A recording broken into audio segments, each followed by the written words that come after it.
નમસ્કાર દર્શક મિત્રો, ધ ઇન્ડિયન ટાઈમ્સમાં આપનું સ્વાગત છે। 1000 જેટલા ખેડૂતોને સડેલું બિયારણ આપવામાં આવ્યું। મકાઈનું બિયારણ સડેલું આપ્યું છે। અમોએ ખેતરમાં ઓરી પણ દીધું હોય, પરંતુ સડેલું બિયારણ હોય અમોને નુકસાન ગયું છે, ખેડૂતોનો દાવો। છોટાઉદેપુર ખાતે આવેલા GATL કિસાન સુવિધા કેન્દ્ર GSFC ઉપર આજરોજ ખેડૂતોને સડેલું બિયારણ આપવામાં આવ્યું તેવું ખેડૂતોએ આક્ષેપ કરી રહ્યા છે। આ બિયારણ 1000 જેટલા ખેડૂતોને આપી દેવામાં આવ્યું હોય તેવી માહિતી મળી રહી છે।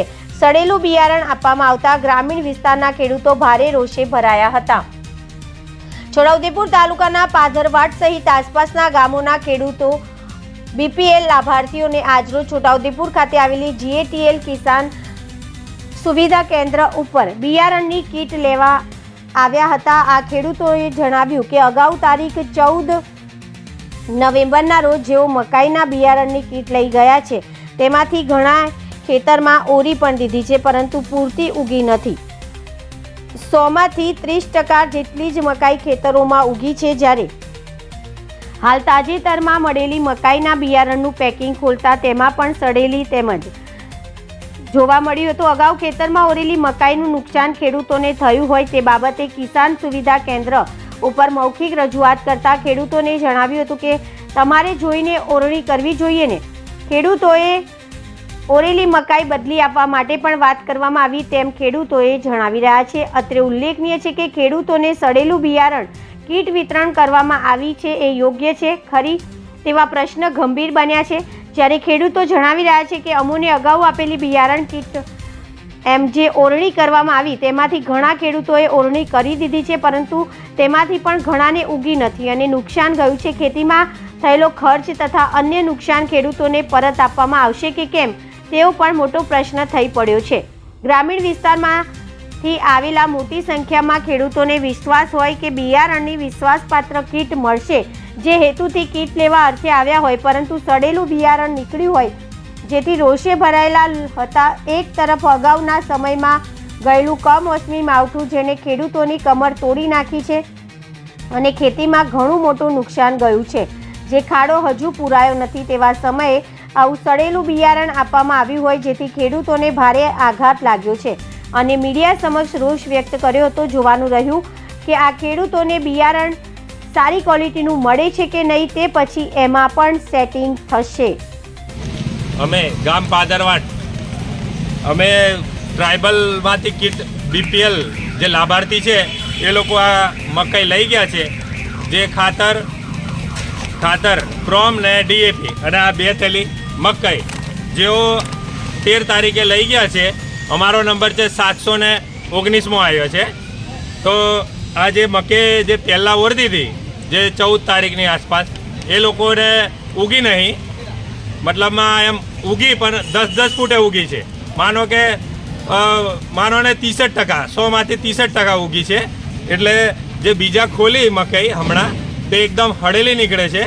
એટલે અમે એવું ફર્ટિલાઇઝર પર આવ્યા છે GSFCમાં ને આ કીધું છે કે ભાઈ આ ખરાબ મકાઈ છે, તો એવું કહે છે કે તમારે જોઈને ઓરવી હતી ને એમ, તો એવું કીધું ને રિપ્લેસમેન્ટ જો હોય બીજી તો કરી આપીએ છીએ।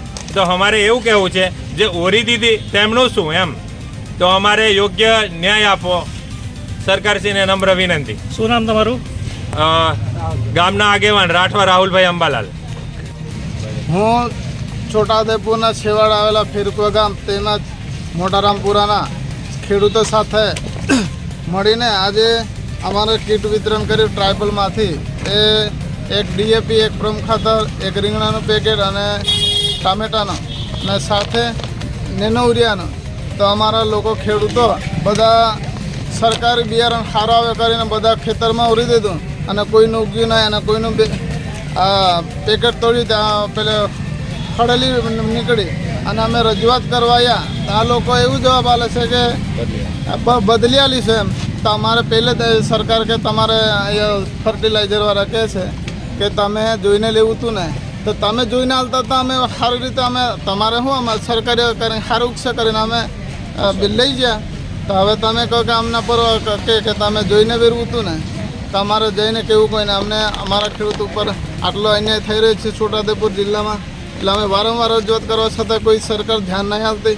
અમારે વહેલી તકે આ ખેડૂતોને ન્યાય મળવો જોઈએ એ અમારી માંગણી છે. શું નામ તમારું? રાઠવા વિશાલભાઈ, કયું ગામ? ફેરકુવા એમ. છે અહીંયા જે ટ્રાઇબલમાંથી જે અમારી કીટ વિતરણ કરવામાં આવી છે તો અમુક લોકો અમને વિતરણ કર્યા પછી 719માં અમારો નંબર હતો અને અમુક લોકોને વિતરણ કર્યા બાદ વાવણી કરી દીધી છે. એ લોકો અંદર સડેલી છે, અમુકને સડેલી નથી છતાં નથી ઉઈ ગઈ. અને આ સરને અમે ફોન દ્વારા વાત કરી છે તો સર એવું કહેવું છે કે તમારે જોઈને વાવણી કરવાની હતી ને, અને જે લોકોને વાવણી નથી કરી એમને બદલી આપવા કીધું. પણ જે અમારા લોકો પેલું લોટરી મારી ખેડાણ કર્યું એ તમામ ખર્ચો બિચારાઓને માથે પડ્યો છે. એનું શું થશે એની બી અમને ચિંતા છે. એટલે અમે અહીંયા જીએફસીમાં રજૂઆત કરવા માટે આવ્યા છે. શું નામ તમારું? અમારું નામ છે રાઠવા કિશનભાઈ ગોસલાભાઈ. કંઈ વાંધો નહીં, તમે ફોટો પાડવાની મને અરજી આપી દો તો હું ઉપર કમ્પ્લેન કરું. જ્યાં સુધી આપણે કમ્પ્લેન ના કરીએ ત્યાં સુધી કંપની એક્શન ના લે. બરાબર, કમ્પ્લેન કરશું તો ઉપરવાળા કંપનીને ખબર પડશે તો આપણને કે વર્તન કરતું જે પણ આપે તે ખબર તો પડે ને આપણે. કેટલાક ખેડૂતોને આ ખાતર તમે બિયારણ વેચ્યું હશે સાહેબ? અમારા ટ્રાઇબલમાં તો સમથિંગ 1000 એક હશે. 1000 જેટલા ખેડૂતોને. અને જે લોકોનું જે કદાચ સમજી લો કે અત્યારે બગડેલું લઈને આવ્યા છે, અત્યારે લઈ ગયા છે, એને તમે બદલી આપો છો? હા, એને તો બદલી આપું છું.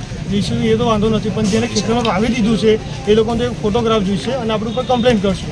પછી કંપનીવાળા ઉપર નક્કી કરશે શું છે શું નહીં. કેમ કે મારા હાથમાં નથી, કેમ કે મેં પેકેટ ખોલીને દેખવું નથી કે કેવું છે. એ તમને પણ ખ્યાલ છે, મને પણ ખ્યાલ છે. શું શુભ નામ સાહેબ આપનું? પાર્થરાજ, GHL છોટાઉદેપુર. ઓકે, આભાર.